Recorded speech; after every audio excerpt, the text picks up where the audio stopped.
জুয়েল আহমদ খান জানতে চেয়েছেন, কিছু মানুষ আমাদের জাদুটোনা করে আসছে, আমাদের কিছু ছাড়ছে না, এদের কারণে আমরা অনেক ক্ষতিগ্রস্ত, কি করব বুঝতে পারছি না। ভাই জুয়েল আহমদ, কিছু মানুষ আপনাদের জাদুটোনা করছেন, আপনি জাদুটোনা থেকে বাঁচার জন্য সূরা ইখলাস, সূরা ফালাক, সূরা নাস 3-3 করে সকালে, 3-3 সন্ধ্যায় পড়বেন এবং অন্য সময় পড়বেন। আজওয়া খেজুর 7টা করে প্রতিদিন সকালে খাবেন, জাদুটোনা কোনো ক্ষতি করতে পারবে না, বুখারী হাদিসে রয়েছে।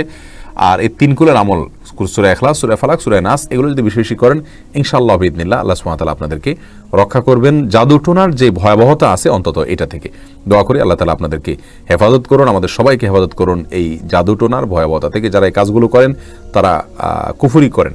ইসলাম শরীয়তের দৃষ্টিকোণ থেকে জাদুকরের জন্য যে শাস্তি দণ্ড রাখা হয়েছে সেটি হলো মৃত্যুদণ্ড, ভয়াবহভাবে তাকে শাস্তি দেওয়ার কথা বলা হয়েছে। বিধায় এই জঘন্য কাজ যারা করে আল্লাহ তাদেরকে হেদায়েত দান করুক। আর আপনাদের উচিত হবে আমলগুলো করা।